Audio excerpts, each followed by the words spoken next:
In a statement, the president's lawyer said that he's actually pleased that Comey confirmed that the president himself was not under investigation. According to that lawyer, quote, Elaine, the president feels completely and totally vindicated. Well, Nancy, what has the response been on Capitol Hill to former FBI Director Comey's opening statement? Well, Democrats argue that he shouldn't feel vindicated at all, and they believe that this statement from the former FBI director lays out very clearly all the pressure that he felt coming from the president of the United States on multiple occasions, even after he asked the attorney general to keep him out of one-on-one situations with the president. But not everybody feels that way. The chair of the Senate Intelligence Committee, for example, Richard Burr, said that after reading this statement, he didn't feel that the president did anything wrong, and that he didn't think specifically that it was wrong for the president to ask anyone in government for their loyalty. Well, Nancy, will this have an impact on what Senate Intelligence Committee members will be asking Thursday?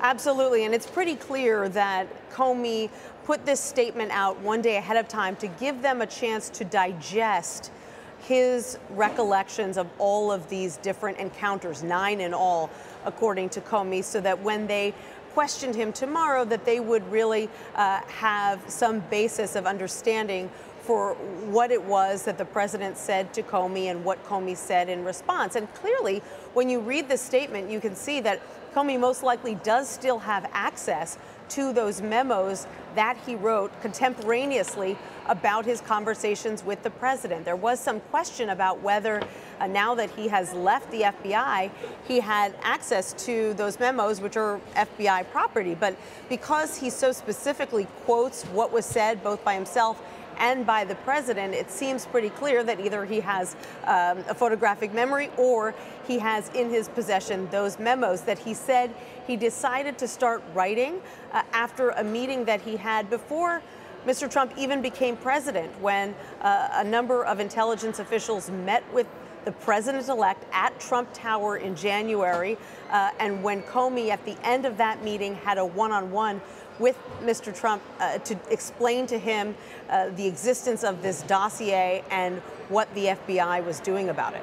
Well, Nancy, you mentioned a moment ago that statement from President Trump's lawyer, Mark Kasowitz. The RNC also released a statement, a similar one, saying the president was correct in saying he was not under investigation. I wonder how that's being interpreted by people, by lawmakers on Capitol Hill. Well, first of all, they say that there's a difference between being told at the start of an investigation that you're not the target of an investigation and being told at the end of that investigation that you're not the target. Nobody can truly be vindicated until the investigation is complete. So that's their point number one.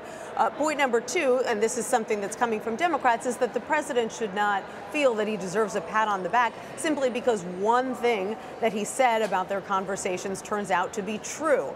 The fact that Comey did indeed tell him on multiple occasions that he was not under investigation, because they argue there are many other things where he's at odds with Comey. For example, you heard the president in past interviews say that it was Comey who reached out to him and asked for this one-on-one dinner.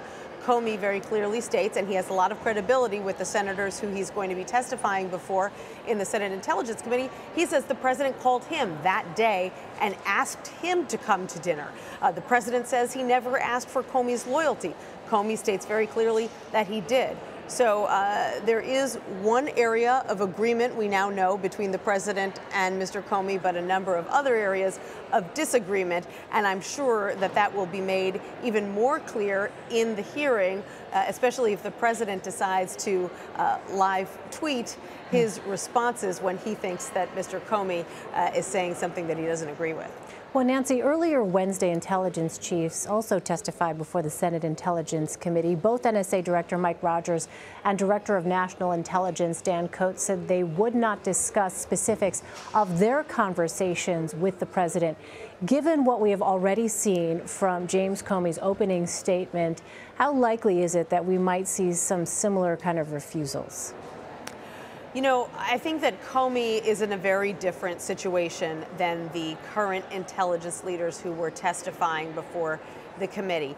First of all, he's not in government anymore, so he's free to speak his mind, and the statement that he put out made it very clear that he intends to go into great detail about what exactly was said in these conversations with the president. That's something that these current officials clearly are much more reluctant to do.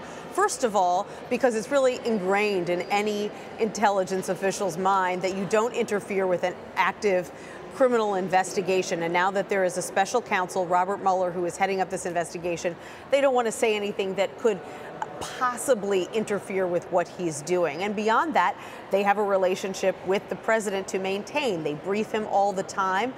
In the case of the director of national intelligence, Dan Coats, he was appointed by the president. And so they were very reluctant to say anything, even though they were pelted with questions about all of these news reports that they too were asked by the president to downplay the Russia investigation. And senators got very frustrated because they said, what's your basis for not answering our questions? You haven't been asked by any legal authority not to answer our questions, so you seem just to be stonewalling because of your own preferences. But those were preferences that they maintained throughout the entire hearing, Elaine. All right, Nancy Cordes on Capitol Hill for us. Nancy, thanks. You're welcome.